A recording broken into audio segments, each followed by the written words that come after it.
Y'all make sure you hit the thumbs up. YouTube really cares.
Yeah, congratulations to Mississippi State for actually winning a national championship in a team sport. Job well done.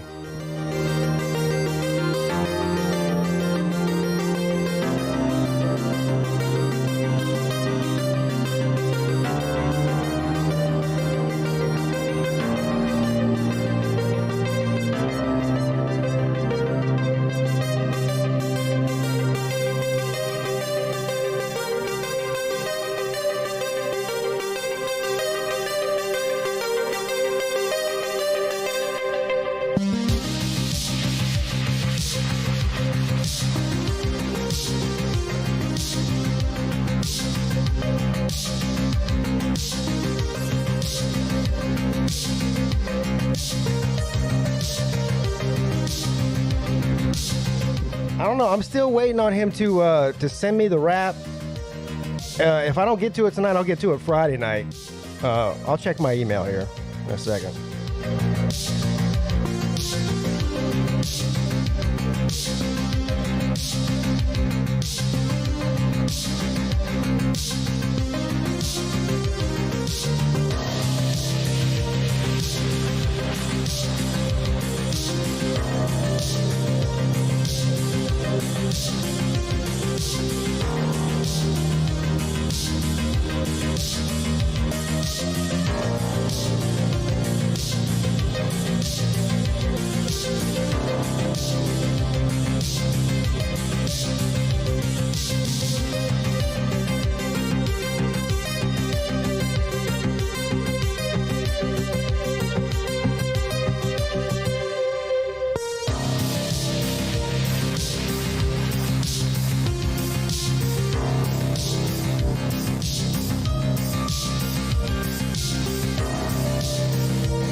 Everything looks good on my end. Nobody should be getting any interruptions in the stream. Everything looks good over here.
What is up, everybody? It is your boy, Pigskin Pete. Happy Wednesday to everybody. Thank you all for joining me on this fine Wednesday evening. Of course, this is a call-in show. If you want to call in and be a part of the show, the most underrated college football call-in show on all of YouTube, and it's really not even close.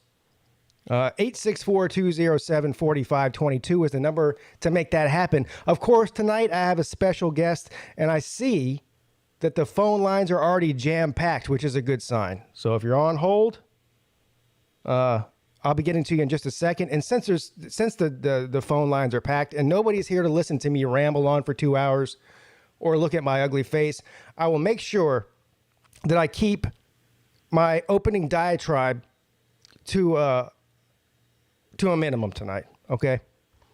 The first thing I want to do is something I forgot to do on Friday night's show. I even put in the title of Friday night's show that I was going to give a Georgia and Clemson ticket update for anybody who wants to go with me and some other folks to the Georgia and Clemson game. I spoke with Uncle Lou over the weekend. Bottom line, there's probably about a 90% chance, these are his words, not mine, that he's not going to go. And I understand why. It's going to be an extremely expensive trip all around for anybody who goes. And he wanted me to wait to maybe a certain date to make the decision, so that he can maybe go with us if he changes his mind and wants to come. Well, I have to make an executive decision. Since I've talked to Uncle Lou on this past weekend, I'm going on tickets through Vivid Seats. Okay. The reason I'm not getting them through StubHub or any of the other websites is because I have a credit. I have several $100s worth of a credit on Vivid Seats to purchase a ticket with. So it would be stupid for me to go to StubHub and pay out of pocket when I have a credit. So that's number one. But I've been checking Vivid Seats daily since they started selling the tickets, or not daily, but several times a week. And here's my worry. If I wait another month, because that's what I was thinking about doing, is waiting another 3 weeks or so to pull the trigger. I'm going to have to pull the trigger sooner. And so hopefully anybody that wants to go with me, and I know there's at least 2 other people that have committed hard and are ready to send me the PayPal money right now, which I don't want them to do that quite yet. I'll get to that in a second. But I've been watching the Vivid Seats prices and the tickets that are going on sale. What I'm seeing is the ticket prices from over the past 2 weeks have actually dropped considerably, like 40 or 50 bucks in some cases. The problem is, if we're buying a block of tickets, there's not too many blocks of tickets that are available. Okay. Most of the tickets, it's one ticket. You know, and if you go with somebody else, they're going to be sitting in another section or another row or whatever. Sometimes 2 tickets. But to get 7, 6, 5, 6, 7, even 4, 5, 6, 7, 8 tickets all together, your options are very limited. And my fear is that 3 weeks from now, that's going to diminish even more as people buy tickets individually. So you won't be able to get more than just a single ticket, or maybe 2 together. And that's the goal.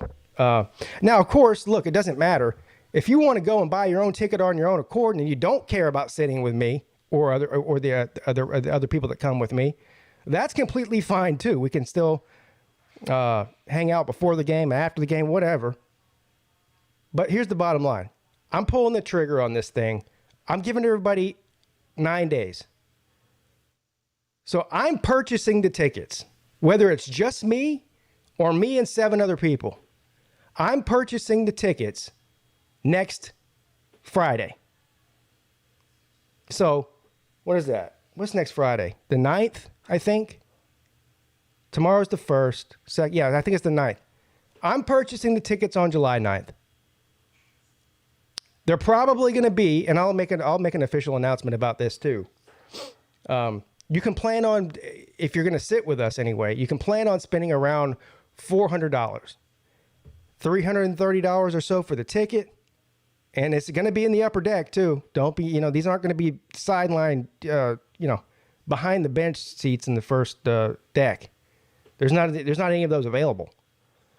It's going to be somewhere in the upper deck. You're going to spend about $400. You're going to have to get a hotel. It's a night game. So keep all of this in mind.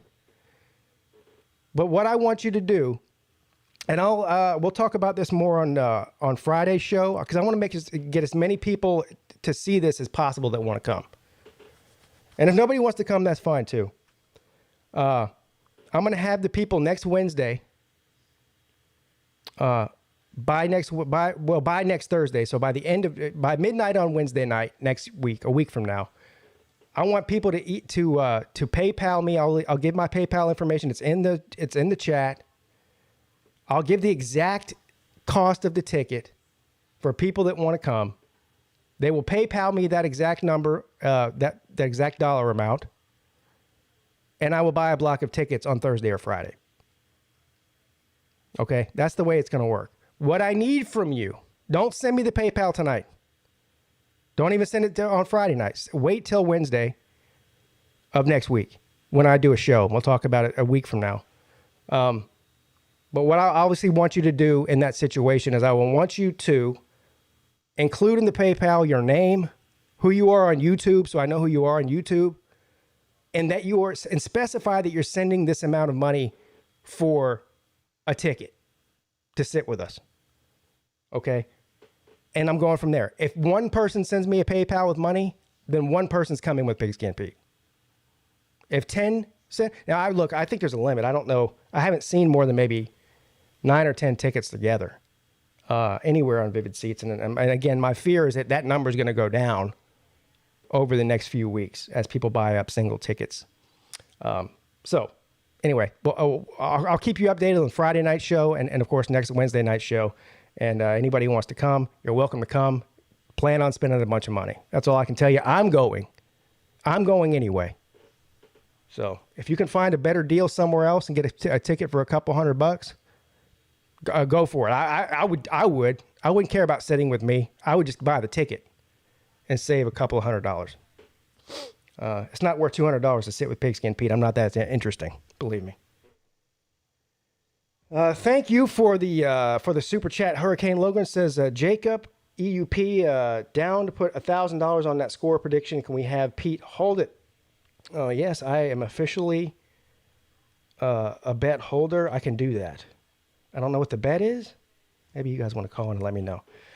Normally what I would do is I would spend the next 5 minutes or so going through the chat and acknowledging everybody in the chat. In interest of time, since I went on longer than I thought I was going to about the ticket deal, and I didn't even get into the name, image, and likeness thing that I wanted to talk about. I could go on for that for about 20 minutes. That goes into effect at midnight. But I do want to make sure that I want to get to the phone lines and bring on my guest host here, and of course get to the phone calls, because that's what the show is all about. You know what I mean?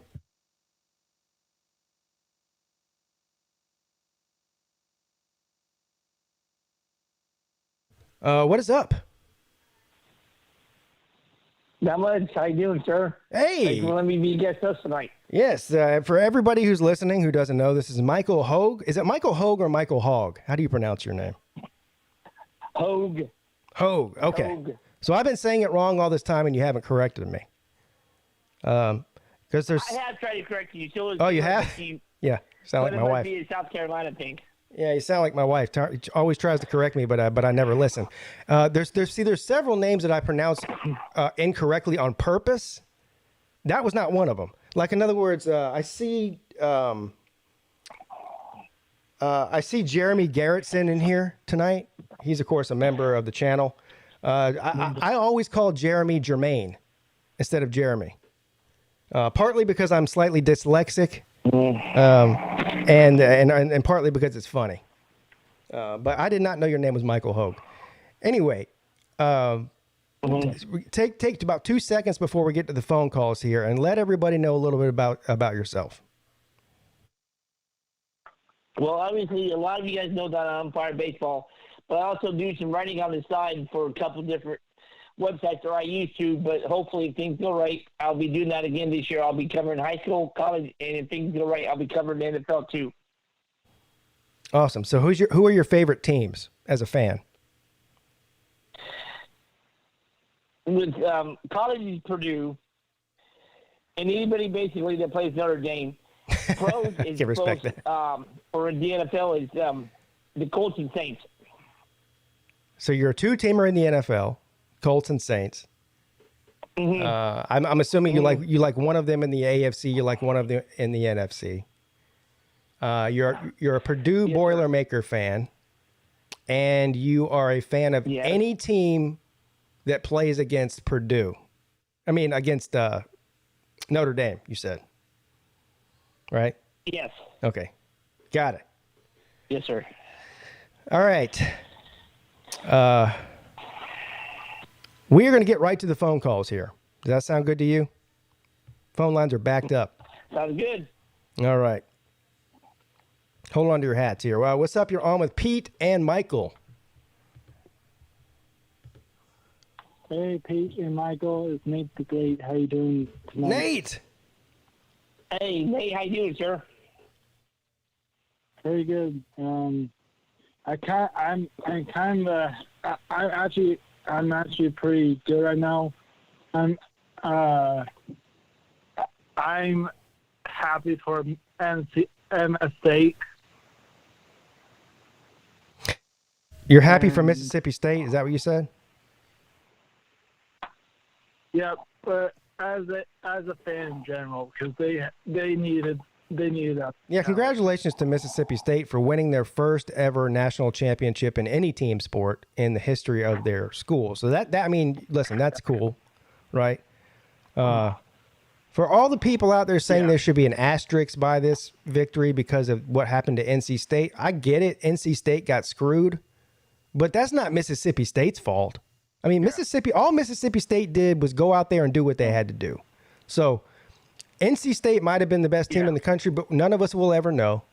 And so I don't like this whole asterisk thing.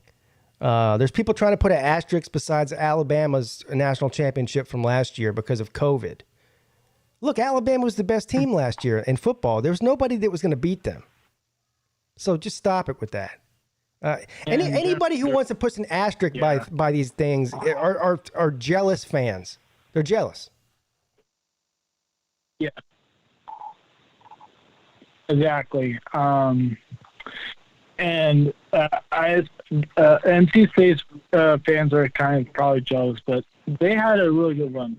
Yeah, I mean they've got a legitimate reason to be upset, but they should not be upset at Mississippi State.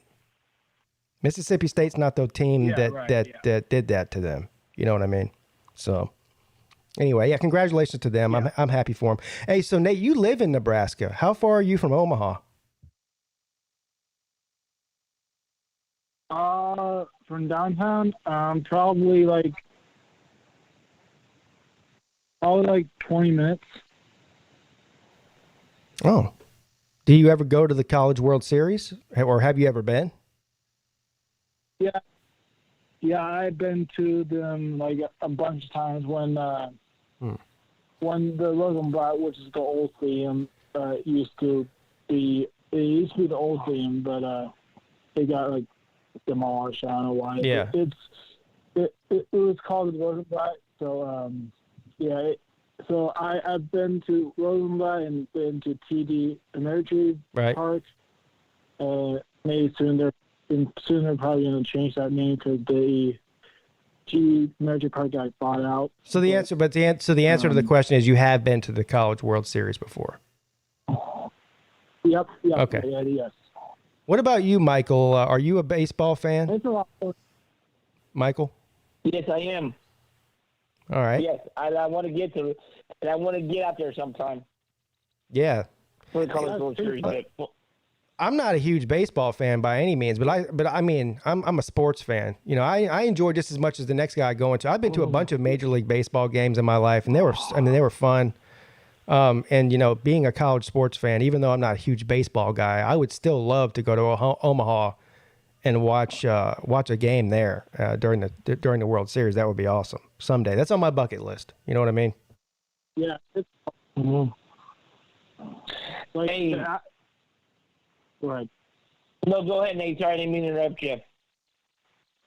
It's all right. I was going to say the atmosphere is so great because it's kind of like a really good atmosphere. I'll just say that. But and plus, there's a fan zone, which is like a kind of like a little theme park for baseball fans. Like they have like. Well, I think 1 year the fan zone near TD Ameritrade Park had like a basketball court that you had to shoot 3-pointers in a certain time. Yeah, and they do that. Yeah, they do that kind of thing. Yeah. All right, listen, Nate. I could talk to you all night. You know I love you, but I've got people that have been holding on for 20 minutes or so, and the phone lines are jam packed, and I want to make some room for another caller to get in here. So thank you, Nate, the great. You're the man. And we will see you very soon.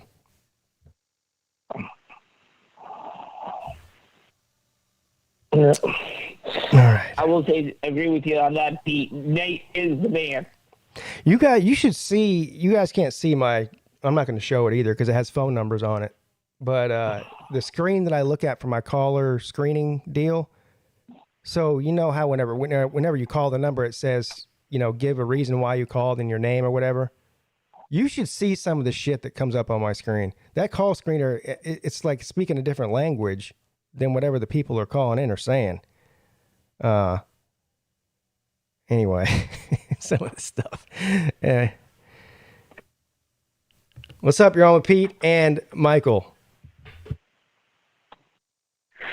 Hey, Pete, it's Dylan calling. How are you doing tonight? Hey, Michael. Hey, Dylan. How you doing, sir? Good. I just wanted to call in and also say congrats to MSU on winning that championship in baseball. It's the first championship ever in any sport. So, So anyway, I just wanted to say, anytime fans want to talk about asterisks on there, Pete. Yeah. Asterisks, that's kind of dumb. I mean, the day you see head coaches walking up and down the sideline giving players $100 bills, then you could say, well, you could put an asterisk by it. Well, asterisk is code word for asterisk is code word for I'm butthurt, and I don't like the team that won, so I'm going to find a way to make it illegitimate. That's what that means. Yeah, I know. Okay, so I had one more thing I was going to get to, and then I was going to let you get to the next. I had one more question I was going to ask you. So, Pete, you know a lot about the ACC. Who do you think will have a better year in 2021? Florida State or Georgia Tech? Oh, God damn! That's a great question there, buddy. I'm gonna say. Oh man, I would actually have to sit down and look at both of their schedules game by game because I think it'll be close. But I'm going to say Florida State's will win one or two more games than Georgia Tech does, and the main reason is that Florida State, they haven't been recruiting well, and they have a second year head coach, and the guy before him, Willie Taggart, was a complete disaster. But they're not rebuilding a scheme, right? They're not going from triple option recruiting to spread offense recruiting. So they don't have that hurdle to get over. So I would say the talent is probably pretty close. Florida State might be just a hair more talented right now than Georgia Tech is. And quite frankly, I think that of the two divisions outside of Clemson, Florida State plays in the easier of the two divisions right now. I think the Coastal Division is going to be a lot harder than the Atlantic Division. More competitive is what I mean. Oh, yeah. So I would say Florida State. That's where I'm at right now.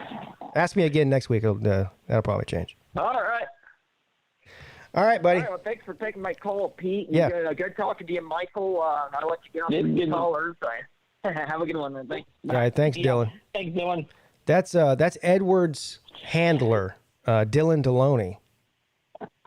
Yeah. Here's one. Reps, Peete. Yeah, go ahead.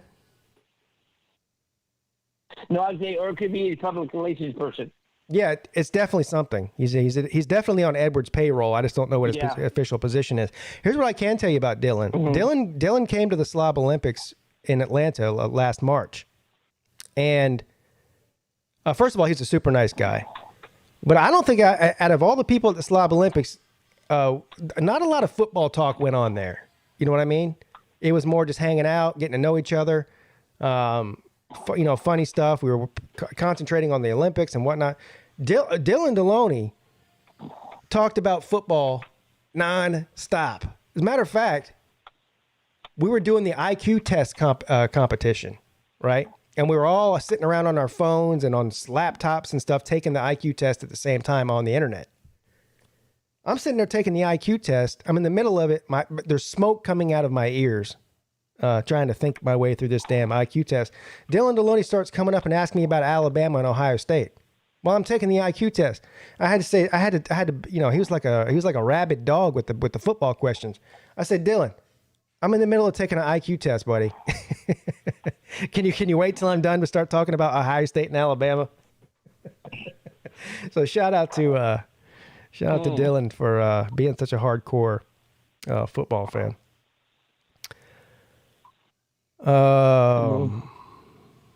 What is up? You're on with Pete and Michael.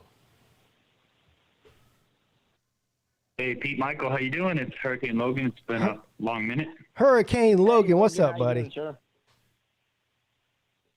Good. What's up? So I was curious. Pete, you know me. I'm not a Miami homer. I'm pretty logical. Yeah, I think you are. I ever talk Miami football, that's my team.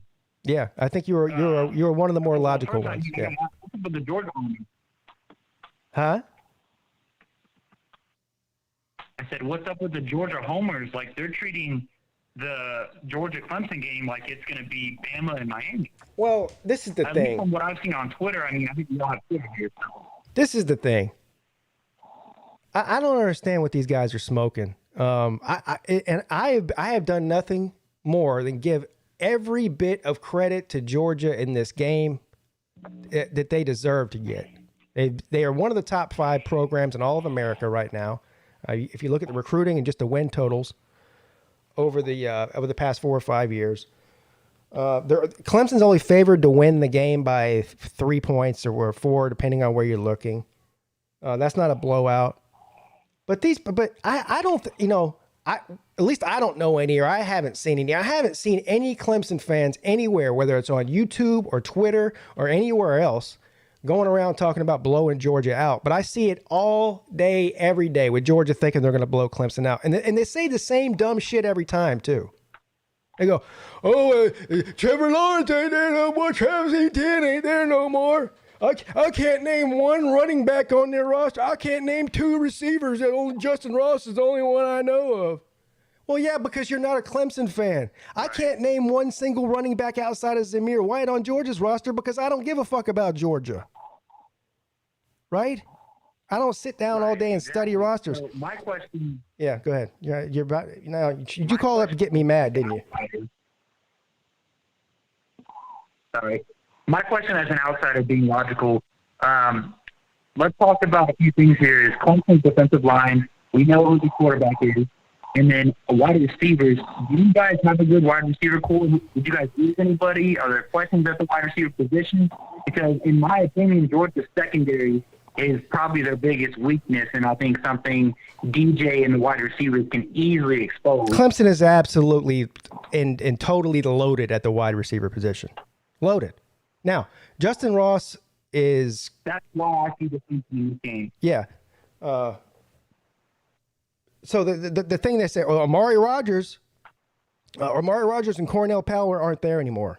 Right. But guess who is there? Justin Ross, Joe Ngata, Frank Ladson, Joe, E.J. Williams, Bo Collins. Should I keep going? Two of the best receiving tight ends, maybe in the country, certainly in the ACC, and Galloway and Allen. As far as the running back position goes, it's nobody can replace Travis Etienne. But every single year, it was back. Andre Ellington was one of the best running backs in the country for Clemson. Oh, Andre Ellington's gone now. What are you guys going to do? Then along comes Wayne Gallman. Then along comes Travis Etienne. As far as the number one guy, it's going to be Lynn J. Dixon because he's a senior, and he's had a lot of snaps behind Etienne. He would have been starting for any team in the country, but the problem was he had Etienne in front of him. But we have a 5-star freshman, Will Shipley. We have a junior, Kobe Pace, who's played a lot of games, who is really good. Phil Maffa, who I believe, and somebody can correct me if I'm wrong here, I believe Phil Maffa was the number one running back prospect to come out of the state of Florida in this class. So depth-wise, Clemson is loaded on offense. They just lack experience. That's the only thing. Mm-hmm. So, and then I got to get to the obvious because I've never been able to discuss this with you. And like I said, logical Miami fan, unbiased. Yeah. I feel like the Alabama game, I think Bama beating us by 14 or at least like 2 scores, maybe 17 is a win for us, depending on how that loss is. You know, if we lose by 14 or 17 and we have a lot of penalties and we're jacked up, then that makes me even more confident in that sense. But how do you feel about the Miami-Bama game, how much they lost? And I think Miami, in a sense, in my personal opinion, I've never been on the Miami bandwagon train back in the day, but I really do think we're on the rise right now. I have good feelings about our future. What do you think about the game? As far as that week 1 matchup goes, it all comes down to Derek King being healthy 100%. If he's 100%, I wouldn't put my money on Miami to win the game necessarily, but I definitely would put them on my money on them to keep it within 2 scores, which I think the spread right now is like 18 points or something. So, which I think is totally fair. Yeah, and I think they could keep it interesting if King is healthy. I mean, Miami's going to have a very good defense. We're breaking in a new quarterback. And Alabama fans can say what they want, and Bryce Young's an amazing young talent, just the same way that DJ Big Cinco is at Clemson. But he's still it's a big time game, first week, his first start. You know, it's going to be something that might take a little bit of adjusting for a young guy to get in there. Now, who knows? He might come in there and throw for 400 yards, but I doubt it. So I like Miami's chances to keep this interesting as long as Derek King is healthy. That's the short answer. I agree. I think there's no better way to see Bama than with what they've lost and it being at the very beginning of the season and who they've lost in those key positions. You know, if this was like a last game of the season, I'd be terrified. But I wanted to explain the donation earlier. The guy, Jacob E. up in the chat, he was saying that Bama's going to beat us by 4 or 5 touchdowns. And I said, if you want to hold the $1,000, I will literally PayPal you it right now, and we can hold that bet. I'll hold it. I'll hold it for you. If you want me to be the neutral guy, you guys can both email me or PayPal me the $1,000. I'll hold it until the game, and I'll pay out the winner. I have no bias here, either way. But I doubt he's going. I doubt he's going to PayPal me $1,000. So I'll take that. I won't take it for $1,000. But if it's 4 or 5 touchdowns, I think I'll take Miami on that. Yeah, I mean, like seriously, I'm unbiasedly speaking, even as a Miami fan, I really don't see us losing by 4 or 5 touchdowns with the experience and just depth that we're bringing in. I mean, we have like a 90-something% return rate on the entire team. And we're in the best scenario to face Bama and with the time that we are. So, yeah, I'm with you. But good luck to you guys.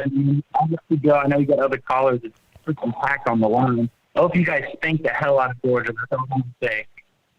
Yeah. Well, me too. You know, we'll see. But thanks, Logan. I appreciate the call, brother.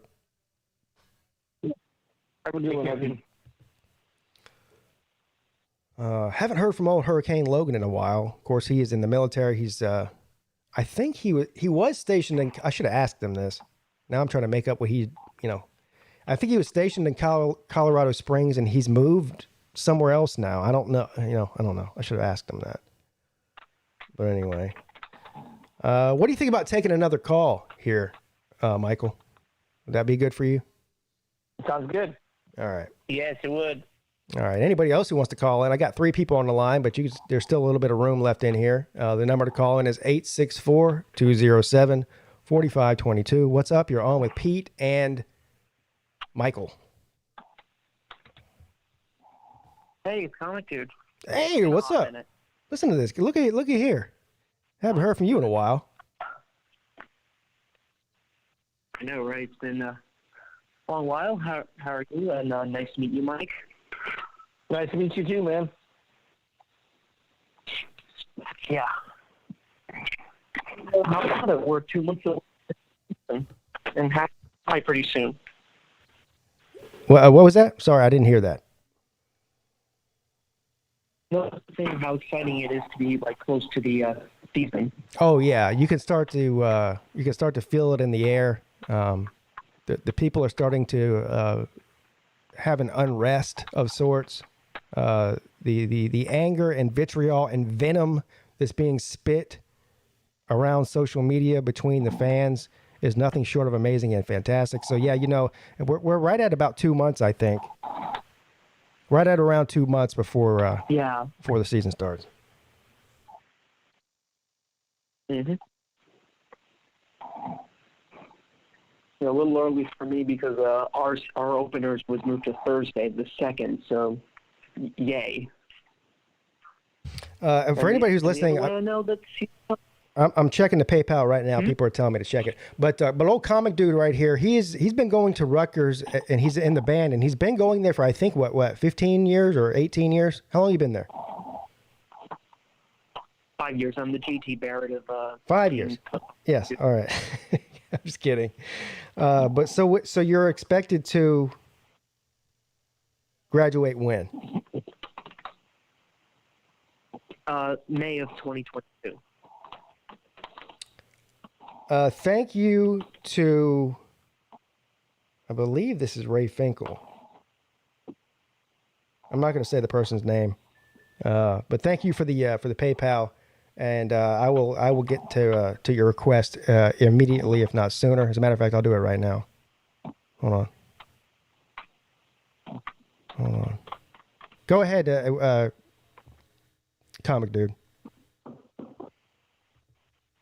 Oh, yeah, well, what I was saying is that band season starts for the new season. I'm very stoked. I am too. So what's your expectations? Greg Schiano going into his, what is it for Greg Schiano? Is it his second or third season? Third, right? It's the second year with the second. The second?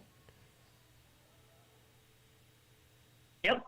So his first season was a COVID year.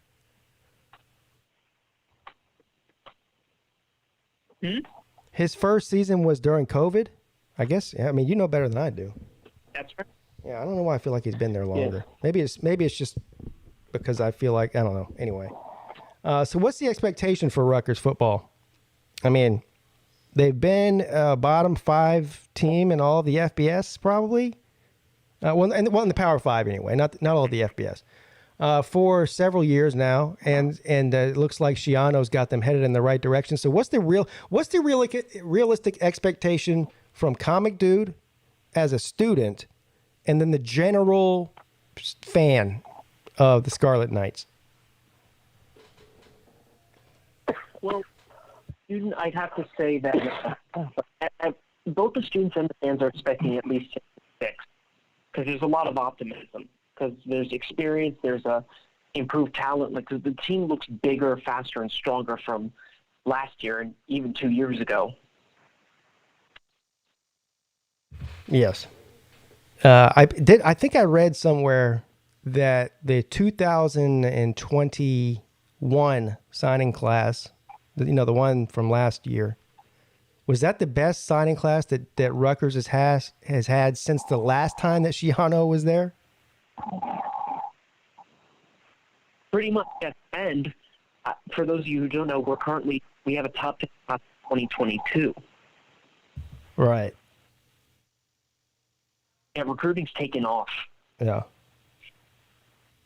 Well, Tennessee fans are kicking themselves in the ass for running off Schiano. No offense to Rutgers, but imagine what Schiano could be doing at Tennessee right now if they didn't run him off. Well, it was a blessing for us, at least. Yeah. All right, comic dude. Go ahead. Give me your final thoughts. Mm-hmm. Give me your final thoughts. I got to move on to some other callers. Yeah, well, the thing. Yeah, sure. Yeah, I don't really care too much anymore about Tennessee screwing over Schiano. I think that's in the past, and I think we've made all the jokes we can possibly make about it. You know what? I agree. And that's just my opinion. I'm focused on the season ahead. If we can get to 6 wins in a bowl game, maybe more. I agree. Which would make you automatically a better team than Tennessee. There's the one last joke I'll throw in there. Thank you, Comic Dude 45.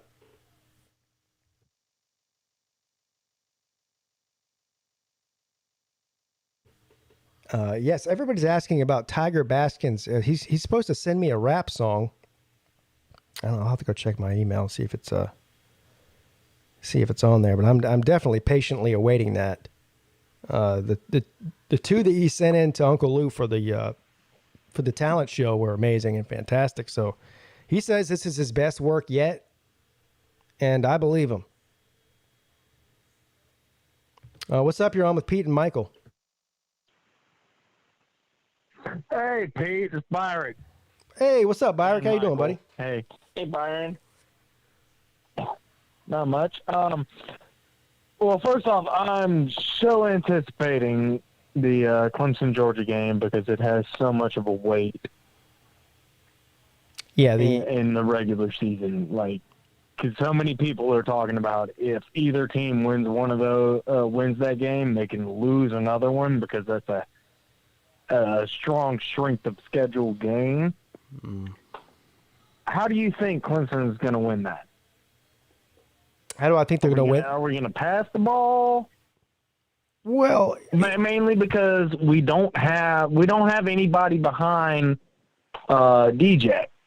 What do y'all think? What do you think is our game plan for that? My prediction would be it's going to be about 60-40, a little bit pass heavy. But if you look over, I don't know how many years, at least the past 6 or 7 years, since Tony Elliott's really been the main play caller, which has been a while now, Clemson is one of the most balanced teams as far as run versus pass in the entire country. They're almost 50-50 across the board every single season.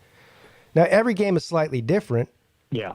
So, that's been one of the biggest knocks on Tony Elliott, too, is there's been a few games where, for whatever reason... Let me run this by you, Pete, real quick, because I heard on I can't remember where it was. I think it was somewhere on ESPN and Get Up.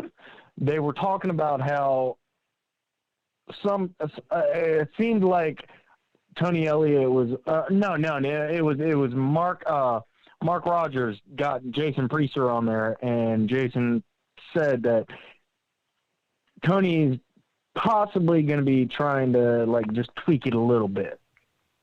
The offense a little bit, maybe change up a little bit of formations. Yes, well, and a little bit of that to just kind of change something up, because he felt like people other coordinators were recognizing. Yeah, they have a pattern. He's right about that. They do, and I mean, look, any good Tony Elliott is he the second highest paid offensive coordinator in the country? I think he is. So yes, you can't be predictable. I don't care how much talent you have, especially going against a defensive line and a linebacker core like Georgia has. But there's two things that you always know, no matter what the specific game plan is for that game going into it. There's two things you're always going to know with Clemson. They're always going to run the ball a lot, whether it's a designed quarterback run or running with the running backs. I think they average somewhere around 5 or 6 designed quarterback runs, and that doesn't even count the scrambles. I'm talking about quarterback run design plays every game. Yeah. No matter who the quarterback is, going all the way back to Taj Boyd. And even before that. And the other thing that you know that they're going to do is they're going to be pretty balanced in their attack as far as run versus pass. Now, once you get into the fourth quarter and the score is what it is and it dictates what you're going to do, you know, if Clemson's down by 14 points in the fourth quarter, you can forget about the run game. They're going to start passing the ball.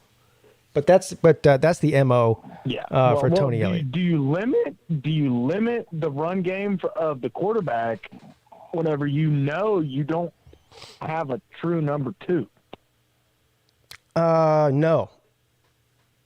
I'm not saying what I would do necessarily, but as far as I know, what Tony Elliott and Dabo Swinney would do is no, they won't limit it. They don't care. It's the quarterback run has been such a staple of the offense since Dabo Swinney got there. It doesn't matter who the offensive coordinator is. They turned. I mean, coming out of high school, Trevor Lawrence was not more like.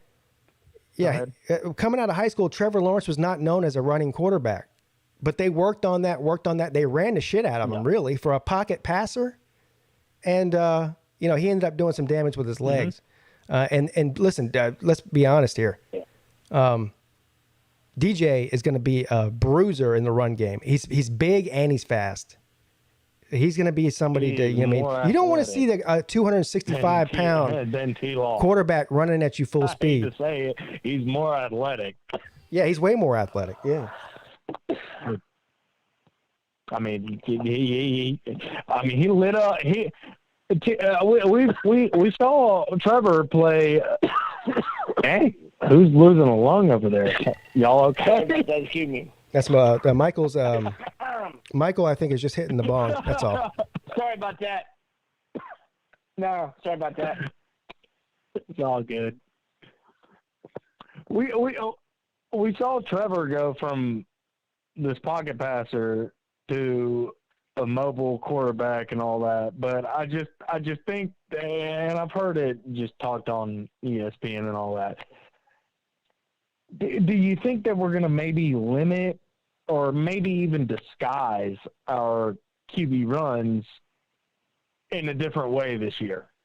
Because we have been known to run that quarterback, do that, and especially since we don't have anybody behind DJ. Oh, I mean, I don't think it's going to change anything. I don't think it's going to change anything at all. I don't think it will. No, they'll run him. Look, if we get DJ, a good protective line. If DJ's healthy, he's gonna run a bunch of times in a game. Period. If he needs to, and if he's called to do that, I'm just really wondering how well the line is going to block in front of him. Well, that's here we go. Ding ding ding ding ding. That is correct, well, sir. That's the $10 million question, isn't it? How is the line going to do? So, anyway, but listen, Byrick, I've got to run because I've got calls stacking up here. They got no problem. Love you, Pete. Yeah, you too, brother. Thank you for the call. I really do appreciate it. Byrick calling in. Hey, Pete, quick question for you, sir. Yes, go ahead. Hey, do you think DJ can be about a 3,500-yard passer and a 1,500-yard with 10 to 12 touchdowns on the ground this year? Yeah, I do think that. Have you seen their schedule? Man, after week one, they can do what they want. Now, here's the problem. The same problem that Deshaun Watson had, the same problem that Trevor Lawrence had. They don't play the third quarter or fourth quarter of 90% of these games because they're blowing these teams out by 4 touchdowns by halftime. So that drastically affects statistics, right? That's the reason I'm not really a statistic guy. So, could he be 3,500 yards passing and 1,500 yards on the ground? Yeah, he could be, but probably not because he's probably not going to play a lot of second halves. Do you think, from what I've seen last year in the Notre, he kind of reminds me of Vainfall and Randall L. when he was at IU back in the early 2000s. Does he remind you of the same, or do you ever see Randall L play? Say that again? Sorry. Because you kind of remind. I don't know if you remember Anton Randall. Yes. Because DJ kind of reminds me of him in a way. Yeah, I can kind of see where you're coming from with that. I don't know. I mean, well, look, DJ's a way better passer. So, anyway, I will agree with you on that. But like you said, usually the games are over by halftime. So who knows? Yeah. Let me go ahead and bite the bullet here on this one. What's up? You're on with Pete and Michael. Hey, good evening, Pete. It's Edward calling. Hey, Mike, how's it going? How you guys doing on this excellent Wednesday night? No comprende. No speaking English. Here, Edward. Edward's calling in. I think Edward Edward called in to the Lunch Money Show, and it was an absolute banger. He trash talked Dabo Swinney and put him. He buried him more than 6 feet underground. I think he buried Dabo Swinney about 12 feet underground.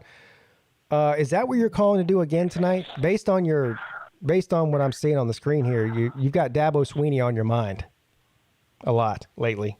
Let's just say he's officially 12 feet under.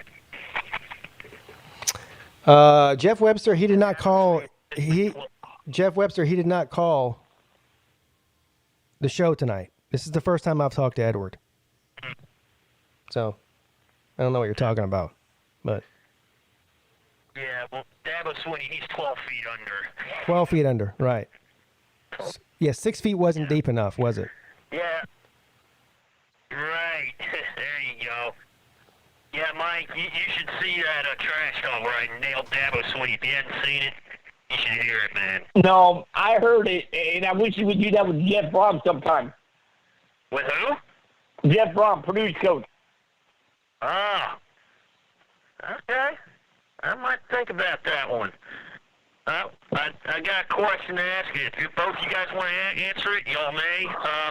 Do you think North Carolina's a better team than Miami? You want to go ahead first on this, Michael? Tell us your thoughts on that. I don't think so. I think Miami's going to be better. It all depends on Derek King this year. If he's back to 100%, Miami's going to be way better than North Carolina. Oh, wow. Interesting. Okay.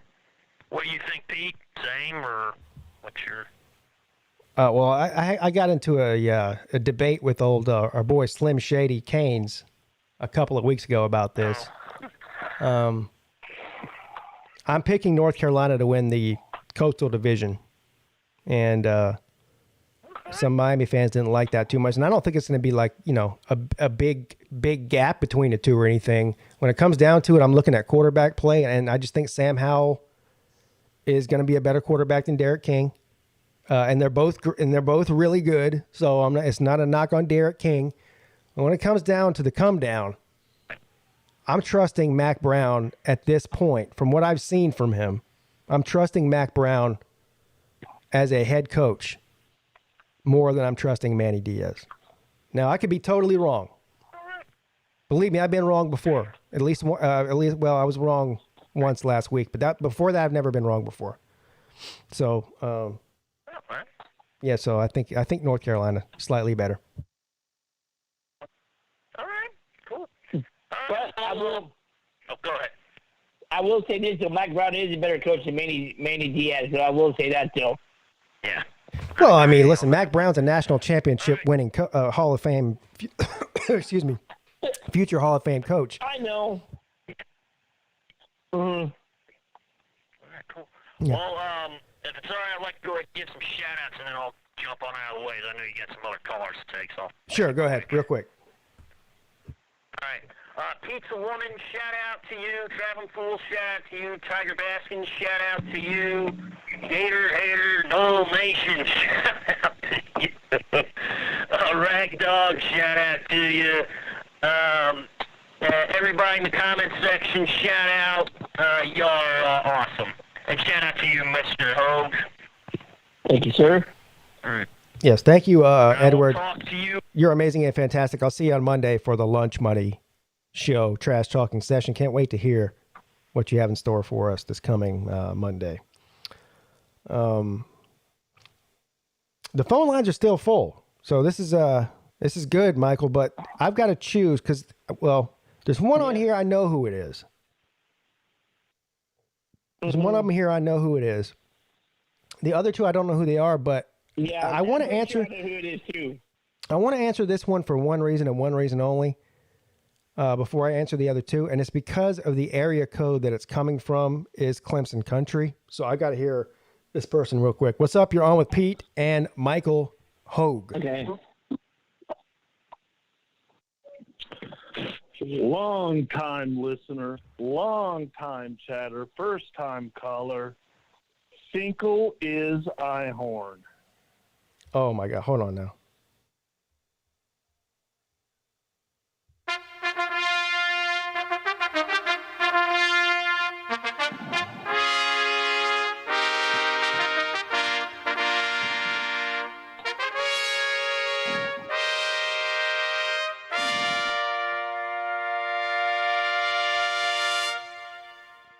So what you're telling me, sir, is that you are Ray Finkel's house? Because I am not Ray Finkel's house. Okay, good. I am P Digits. P Digits. Oh, okay. Finkel is Ihorn. You see, because I know that that Ray Finkel's house called in a couple of weeks ago, so I was about to call BS on that, but you threw me off there. All I know is, Finkel's house. You got to have respect for that. So. But I'm going to say this. I am glad that you have a co-host with the Hogg in the house. That is a fantastic thing. Thank you. Thank you. And I will also question, this is my concern about Clemson. Yes. I'm concerned about the backup quarterback just in case DJ gets hurt, and I am not sold on the offensive line, the outside linebackers, or the depth in the secondary. Change my mind. The concern about the backup quarterback is real, but I mean, name any of the top 5 teams: Georgia, Alabama, Ohio State, Oklahoma, Clemson. You could even throw another few teams in there, Notre Dame, whoever. How many of those teams would feel comfortable with their backup quarterback in a big game? No, not many of them. Not many of them. Yeah, very good question. Very good question. Now, here on the other hand, though, here's where I'll disagree with you. I'll disagree with you on the linebacker situation. I'm extremely excited about the linebacker situation. I mean, we got 4 guys that are first team all ACC caliber, and Trotter, Spector, Skowski, and Simpson, and that doesn't even count some of the new guys that are coming in that were highly recruited guys. So at the linebacker position, I'm not too worried at all about that. Now, the depth in the secondary, yes, that's been a problem for a while now. I think the first string secondary is going to be just fine. They can roll with just about any team in the country. But as far as depth goes, I'm with you on that. It's going to be a lot of young guys back there. Okay, and I guess I need to be a little bit more specific on the outside. Yes, I have the IQ of Chess Hall, so I need more specifics. As much as the flat. Sorry, say that again.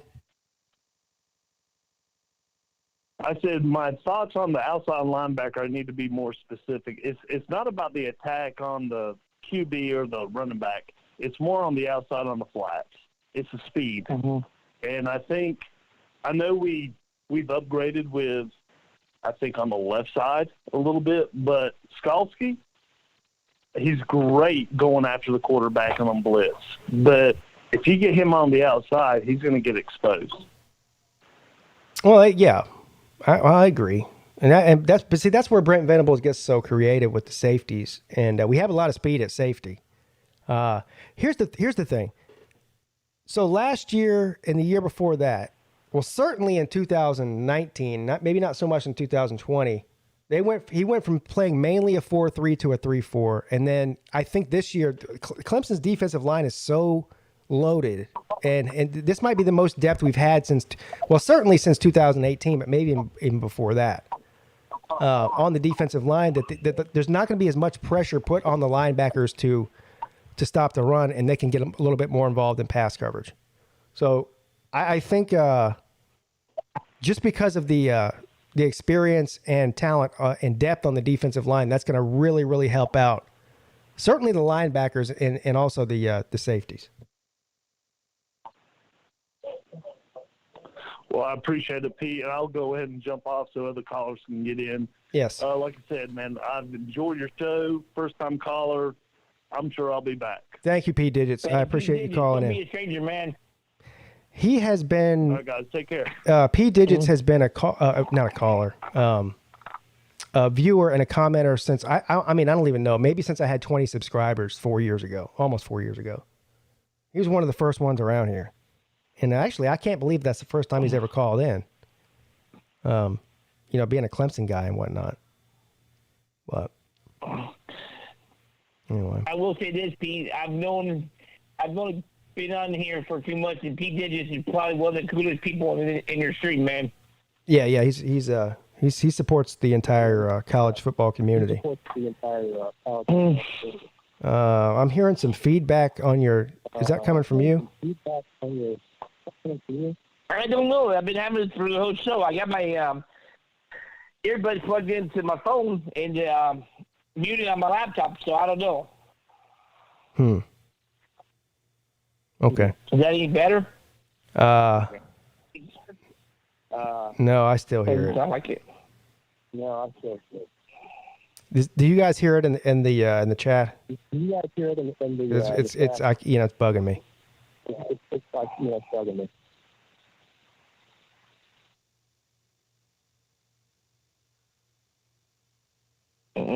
They're saying they hear it. Here's what I'm gonna do. I'm gonna mute you real quick. I'm just gonna mute you and see if that fixes it. Yeah, it fixed it. So it's definitely something going on your end. If you can figure it out, I won't hang up on you just to figure it out, and I'll pick you back up in a second. But in the meantime, I want to get back up to the phone lines are full.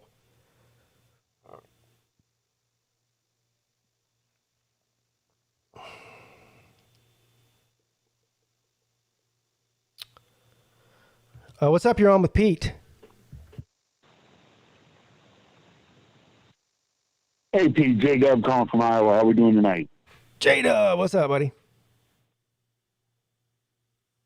Hey, I was going to call and give a little bit of a ration to the Georgia fans who seem to think that JT Daniels, who they seem to forget is immobile and got beat out of his job at USC, is going to be their savior. But instead, I want to bring up an issue that, instead of dividing the comment section, might get us all united, and that is Glenn Berry. If you don't know who she is, she placed third in the hammer throw at the Olympic trials and then did her little stunt during the national anthem, disrespecting the flag and then putting a little T-shirt on over her head. I just wondered what your thoughts were on these protests during the national anthems, especially at the Olympics. You know, this isn't a professional athlete. This is the Olympics. So you're there.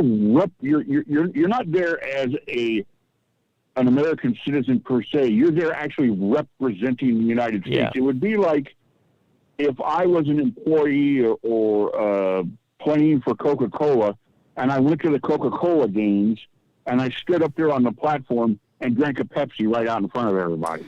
I mean, totally disrespectful. What do you think about that on the Olympic stage?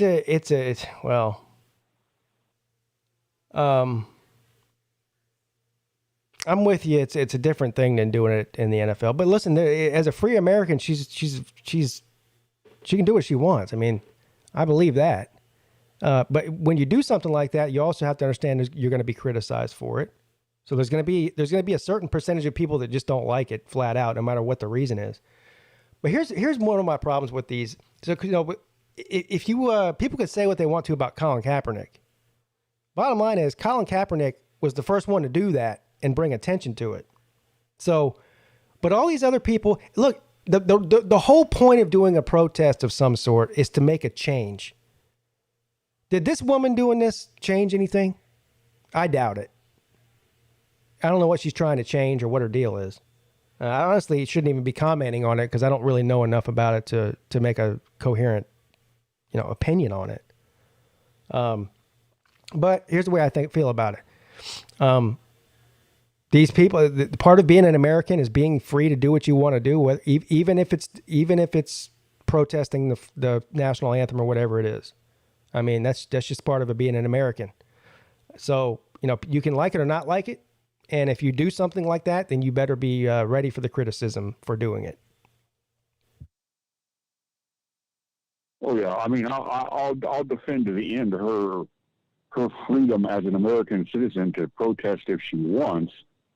I just think if I was somebody that had an issue or something that I wanted to protest, I'd bring it up during a media interview or at some other time other than during the anthem itself.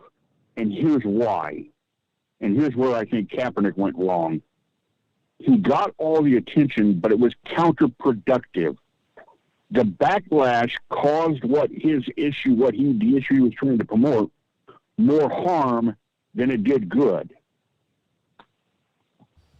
So if you're trying to draw attention to an issue, that's debatable. The last thing you want to do is draw attention to the issue and then piss everybody off about it. Yeah. No, I'm with you. I mean, but anytime you do any sort of political or ideological stance in public as a public figure, and that's what these people are, you're going to get 50-50 response.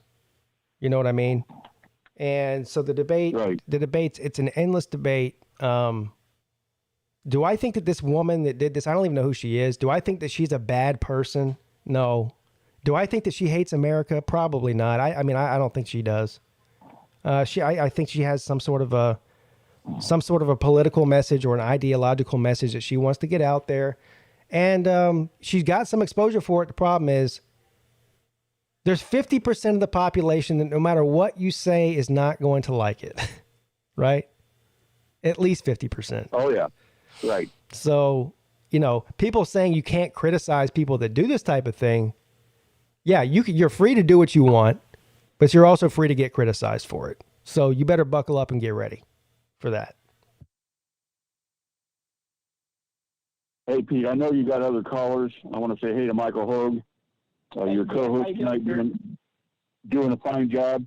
I'll get out of the way, but before I go, Pete, let me leave you with this. I'm sticking by what I said, Clemson by 3. You and Vegas are agreed on that then. Thank you, J-Dub. I appreciate it. Got Michael back on the line. May I add in on it before you take to the caller? Yeah, go ahead. My thing is it better? Yeah, it hurts a little bit. But as I told everybody in the comments, as they say, there's always two sides to every story. And while people do their homework before was it a brash decision by Glenberry? Yeah. But while people go read into it more than they really do, that's just like with Kaepernick and stuff. There's time to do it, and there's not time to do it. But just because people will read into it more. Yeah, and I'm seeing the and J-Dub knows what he's doing there when he calls in with that kind of thing. Yeah, I agree with Jeff. Jeff's a very popular person. Yeah, but look, I see what everybody's typing in the chat. Yeah, there's a reason I don't talk about this kind of thing, and J-Dub knows that. I tried to. That's not what we do here.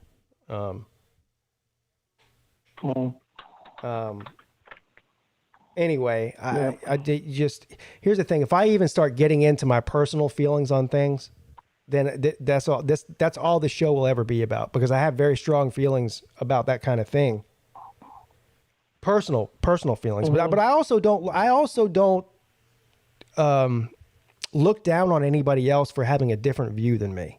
That's the difference between me and most of the people in the world right now. If you don't agree with me, you're an idiot. If you don't agree with me, you're a racist or a fascist or whatever the fuck the insults or the stupid insults are endless, and nobody is really willing to listen to the other side's point of view. It's just it's the mob mentality. It's the tribal mentality. It's a lot like sports, right? Mm-hmm. It's a lot like sports where, I'm a Clemson fan, and if you're an Ohio State fan, I have to hate you. That's what politics is like in this country. And nobody even thinks for themselves anymore. It's just all a bunch of finger pointing and shit talking. No. And meanwhile, and this is the last I'm going to say about this. Meanwhile, Both sides are exactly the same, or 90% the same. I don't care who you vote. I don't care if you vote red or blue. You're voting for the same people. They do the same shit. Out of 100 issues, they only differ on like 2. You're voting for the same political party, no matter who you vote for. Go ahead and cry about that. And that's why get me off of this shit right now. I can see that. I can see the subscriber count dropping immediately because it's just the way it was. That's just what happens. Okay, we better move on. Yeah. What's up? You're on with Pete and Michael. How are you, Mr. Pete? This is Tiger Baskin. Hey, what's up, man? Did you send me that rap yet? Let's see here. Yeah, it'll be good. It'll be good to go by Friday. Okay, good. It's a real one. It's not like a troll rap. It'll be good. I'm starting to hear an echo again. What's going on here? You hear it now? No, I don't hear it now.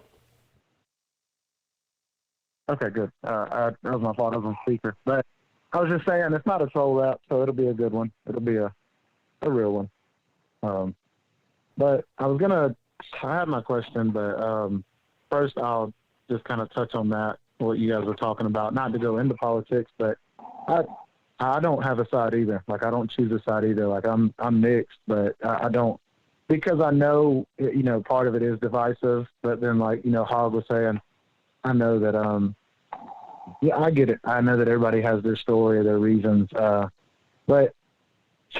And people can dog, Kaepernick and say he was trash and, that he did it to get attention. But it's like, but even when somebody like LeBron James does it, people still criticize him just as much, if not more, because he's good. Even down to, Malcolm X was terrible in everybody's eyes and was such a thug, but I mean, him and Martin Luther King both went 6 feet under. So at the end of the day, it doesn't matter. It's just one of those things. It's such a touchy subject that to try to bring it up, it's almost a waste of time. Yeah. In reality, the only issue I'd have with that is that comparing the rest of those people that you just mentioned compared to Martin Luther King is one of the greatest Americans to ever live. One of the most influential characters, maybe in all of human civilization. Colin Kaepernick is no fucking Martin Luther King, and neither is this woman in the Olympics. But no, he's definitely not. Yeah. No, I'm just saying either way, they're both criticized.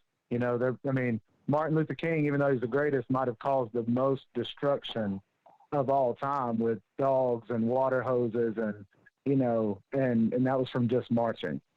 It's not like Martin Luther King wore, I know Kaepernick definitely did it terrible, and this girl at the Olympics did it terrible in a terrible way. Like, I definitely don't support that. But at the end of the day, you can be very, very nice about it and still, get the dogs let on you. So it's just such they'll never meet in the middle. Like you said, both sides are a never-ending pit of just disease, I guess.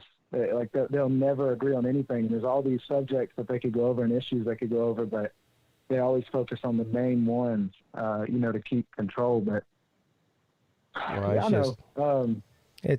Anyways, I'll move on. About J-Dub, and he's talking about JT Daniels being the savior. I don't think it's as much the savior as much as it is Jake Fromm and his Sarah Fuller-sized arm and Stetson Bennett and his legal midget-sized self. Look at Alabama. Yeah. I mean, literally, if you watch those games, it was like everybody was surprised that Stetson Bennett's beating Bama and Nick Saban at halftime. And, of course, Bama fans are like, well, we still won the game. And it's like, guys, Jake Fromm and Stetson Bennett will never play in the NFL, ever. Yeah. Ever. And then people are like, well, he got beat out at USC. Joe Burrow got beat out at Ohio State. I'm just saying, like, Baker Mayfield got beat out. Like, either way, these guys, it happens. So I think at Georgia, having a better quarterback at least gives us a chance to finish the game compared to everybody else on the team having to bust their ass and then the quarterback losing it. I don't understand. Here's what I don't understand. As a non-Georgia fan, obviously, I'm on the outside, so I don't have the emotional attachment that a lot of Georgia players, fans have about the quarterback situation. I don't understand what are people watching? I've seen Jake Fromm play. Okay, I've seen Justin Fields play. I've seen who was the guy before Fromm? Who was that guy? Can't remember his name. Anyway, I've seen all these guys play. I've seen JT Daniels play. There's no comparison. Now, Justin Fields, you don't. Well, I know. Justin Fields is a different story because all he did at Georgia was hand the ball off. We saw what he did at Ohio State. Agreed. But as far as in a Georgia uniform, what are people looking at that they don't understand? That JT Daniels has got to be. Was it Aaron Murray? All right, when did Aaron Murray play? Was that back in what year was that? What years was that? That was back. That was what 7 or 8, 9, 10 years ago, whatever. That's the best quarterback you've had in the past 10 years, right now, JT Daniels. You know, as a starter. I'm not talking about Justin. I'm not talking about Justin Georgia Fields. fans can tell you that. Well, and because JT Daniels, usually the games that we lose because we can't run the ball, JT has won it for us. And when Jake Fromm, when we played LSU, Jake Fromm threw the ball like 50 times, and they tore us up both times we played them. And so just you can tell, people like to be biased, I guess, and I get it. It's college football is trash talk, but at the end of the day, if you're a realist, you got to be able to see it. Yeah.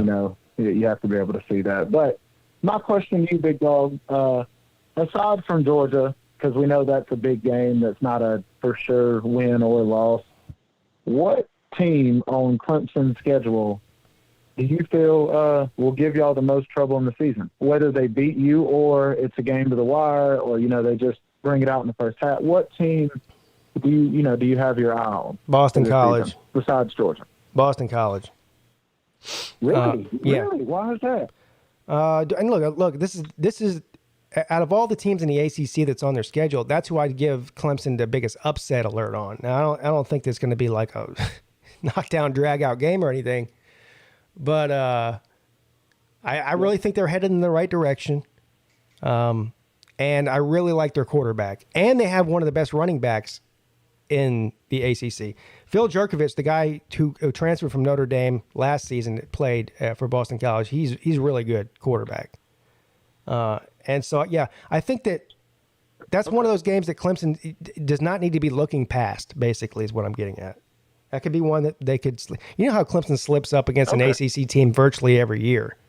And that's the team I'm looking at this year. And I can't say anything. We lost to South Carolina. Yeah. So, that makes it even all more important to beat Georgia because a 2-loss Clemson team is not getting in the playoff. So, beating Georgia week 1 will buy Clemson a get-out-of-jail-free card. Like, if Clemson beats Georgia, yes, they can lose any other regular season game and it won't matter. But if they lose to Georgia, they can't afford to lose another game. Very good point. Yeah. And I think, and I guess I agree, they can't afford to lose another game because DJ, yes, we know he's a good quarterback, but just like JT, they both have played less than half the season. Well, I guess I can't say that because we didn't play a full season. Vanderbilt had to opt out or whatever they did, chose not to play. But I do believe that. I think DJ has a lot to prove, but even if he loses to Georgia, he could go on and dominate the rest of the season, and they still would be a top 5 team. Yeah. So, that's a tough one. That's definitely a tough one, dude. Well, that's it for me, Big Dog. Yeah, thank you, TB. I'll be looking for that email from you, and I'll play the song on Friday night's show. Yes, sir. All right, man. You got it. Well, have a good night, buddy. Yeah, you too. Mike Hogg. Thanks. Thanks. Man, the calls just keep stacking up. I've got to end the show here in the next 10 minutes. So there's two that have been waiting for about. Well, one of them for 20 minutes and the other one for 40 minutes. I'm going to get to those two, and then I'm going to end the call-in portion of the show. If you're calling from the 980 number that just called in, you may as well just hang up because I'm not going to get to you. What's up? You're on with Pete and Michael. Hey, Pete, this is Papa Shrimp, the Florida State fan. Yes. What's up, buddy? Just, I wanted to get on here and thank you for having your show. And a really, really, really good show tonight. I appreciate that. Yes, sir. And I did have a question. I had a couple questions for you, actually. To kind of piggyback off of Tiger Baskins' question, I wanted to ask, who I know Clemson's obviously a very good team, but who other than Clemson in the ACC could potentially win the ACC? North Carolina.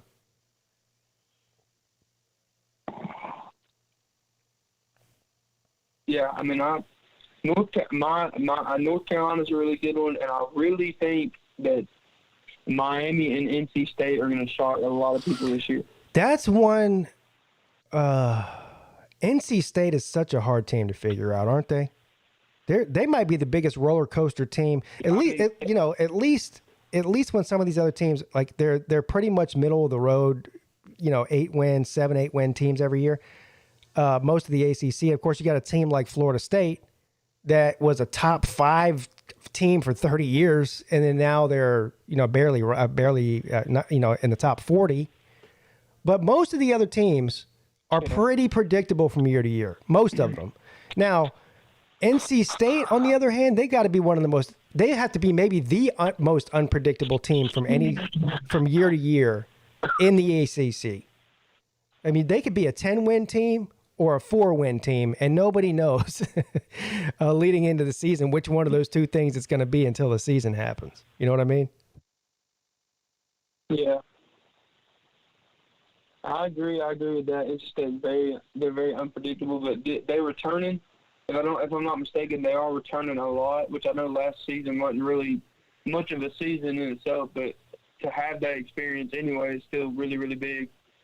And my other question for you, my other question for you right quick is, this is sort of the same thing, but who in college football that nobody talks about, like your major teams like Alabama, Clemson, Ohio State, Georgia, those teams, who do you think now with the 12-man playoff has the best shot other than those teams to win the Natty? And so other than the usual suspects is what you're saying, right? Yes, other than the usual suspects. Okay. I don't know where you draw the line with what, at what. So I would say a team like Iowa State. I think a team like Iowa State in the Big 12 could get in an 8 or 9 seed in the playoffs, and all they have to do is win a couple of games and they're a national champion. So something like that. On Iowa State, let me try to think of another. In the Big 10, maybe. See, that's my point. Do you consider Penn State to be a usual suspect? Because no, they've never made the playoffs. So a Penn State, that'd be another one. No. Yeah. Penn State is. I know people don't think this, but in my opinion, Penn State's a very mediocre team. Wow. Okay. You're the first person I've heard say that. And the reason I say that is they're always supposed to be like this really good team, top 10 team, and they always lose. The usual 2 to 3 games against the Big Ten opponents. Outside of those two teams, in my opinion, though, I mean, maybe a Pac-12 team can get in there. The Pac-12 is so unpredictable right now. I don't know, but maybe it'll be like one of these 2 or 3 loss SEC teams that gets in there, in the top 12. Maybe on any given year, maybe Florida has a run, right? I'm not using them as an example for 2021. But let's say 3 or 4 years from now, Florida might be really good, and they might get in there at number 9 and win the whole thing. So somebody like that. Yeah, I've got 3 for you. I want your opinion on. I think if Phoenix Junior plays really good, I think Indiana has a really good shot. I think USC have a tremendous quarterback, and that's really to have a really good quarterback, you really can't be a terrible team, in my opinion. I think USC is one of those that they might get in with 2 to 3 losses and just win a couple games. And then the last one, I think Kentucky out of the SEC. I honestly think they're loaded this year. Not better than Georgia and Alabama. Yeah. But I think Kentucky can get in there, 2-3 losses and upset some teams. That's somebody that I haven't heard anybody talking about is Kentucky, and I don't know why. Because let's be honest, I mean, the state of the state of the SEC East outside of Georgia is not looking good for this year. You know what I mean? It's just not. I mean, and I've heard a couple of people talk about Missouri, maybe making some noise, and that may be true. I don't know enough about Missouri to make a judgment call on that. But it does seem to me, though, that Kentucky over the past few years has been at least consistent. I mean, they haven't been great, like, elite, not anywhere close to Georgia or even Florida, but they've been really good and they've been consistently good. And so there's no reason for me to believe that if some of these other teams like Tennessee and South Carolina and Florida might have a less than stellar year compared to last year, there's no reason for me to believe that Kentucky might not be able to make some noise and win a bunch of games in the East. So I'm with you. I don't know why more people aren't talking about them. Yeah. Kentucky's they're always super athletic. That's the only reason I'm saying that.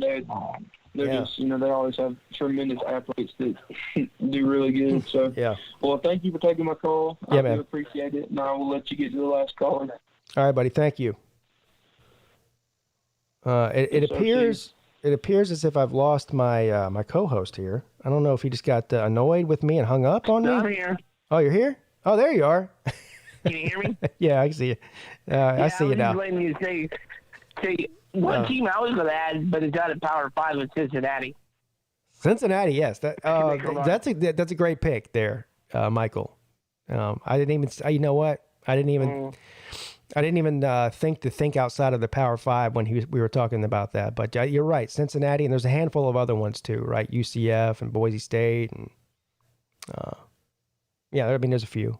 So, all right, this is going to be the last call of the night, Michael. What do you think about this? So hold on to your hat. This guy's been holding on for almost an hour, and I just wonder if this guy's on the West Coast who lives in the East Coast world. It is. What is up? You're on with Pete and Michael. Hey, first of all, Pete and Michael, an hour doesn't mean shit to me. I have unlimited minutes. The forecast for today is partly stupid with 100% chance of dumbass. So hilarious. Wrong. Don't do that for football. Congratulations. You tried and you failed miserably. No. Please don't do it. Hey, listen, this is hilarious. My brother is rich, and I send him videos on his phone, and he tells me, God damn it, I told you I can't do that. I have a certain plan. I'm like, who the fuck in America has a limited minute plan? My brother does. He really does. He's got like 600 minutes. He's like, why would I want more minutes? Oh, wow. The life of George. Hey, listen, my other brother, he's 3 years older, right? He can't do BitChute. He can't do email. I'm like, I'm 61. Give me a break. You're only 3 years older than me, So you get nothing. You lose. Good day, sir. Nothing. You're a crook. You're a cheat and a swindler. We're canceling the That's 4th what of you July. are. How can you do a thing like this? Hey, listen, the Oregon governor, Kate Brown, she just canceled the 4th of July, right? We waited 485 days or whatever it's been, and they just took off all the restrictions. And these fireworks people are sitting there on millions of dollars of fireworks, and we're not allowed to buy none of them or use none of them because we might burn down the state. Yeah, I can't relate. I've only ever lived in South Carolina, and there's people that shoot off fireworks stands year round, and believe me, when you get to Memorial Day or 4th of July or whatever holiday you could think of, it's like it's crazy what goes on around here. Got divorced, whatever. Right. Hey, it was 104 degrees here 2 days ago. Then it was 112. Then it was 116. Then it was 92, and now it's 89, right? That's never happened before in the history of the world. Amazing how it coincided with the, you know what word I can't say, whatever's going on, and the 5, you know what, with the phone thing. It all coincides, and the BL, you know, whatever thing, and the anti thing I can't say. It's just like 80 things at once all together. I love my freedom. Yeah. Hey, anyway, listen to me. Listen, let me tell you something. I've been watching football for 61 fucking years, right? What'd you start? How old are you? How old are you? Whoever has the best quarterback is going to win. That's not necessarily true. Best quarterback. That's definitely not necessarily true. Finals to play whoever Sir, else has did the you best watch? quarterback. Did you watch the 2015 national championship game? Clemson had Deshaun Watson, and who the hell did Alabama have? I don't even remember the guy's name. That's how bad he was. He was one of the 10 quarterbacks over the past 20 years that Alabama's had that nobody knows who they are. So no, the team with the best quarterback does not always win. You want to hear the funniest?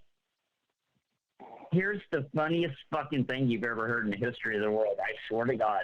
If JT Daniels goes down, guess who's coming in to back him up? Yeah, Jacob Coker. Thank you. At the door. Thank you. We would have never guessed that. Jacob Coker. We never heard of The him. last time you heard Jacob Coker's name was when they beat Clemson in 2015. You haven't heard from the guy since. Who knows what he's doing right now? We do remember the name, but we never heard of him again.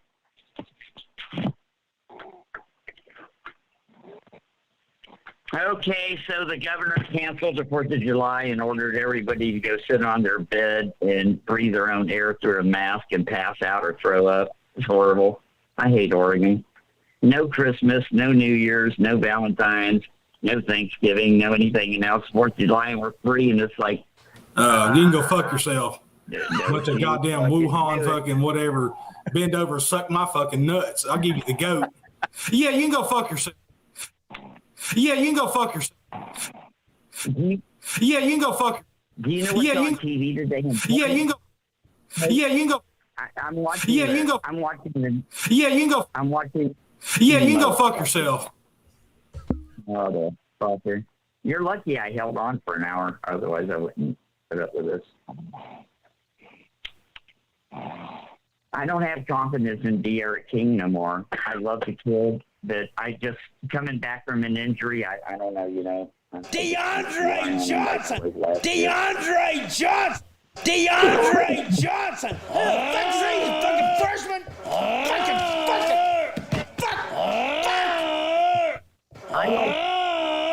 DeAndre Johnson. Fuck you, fucking freshman.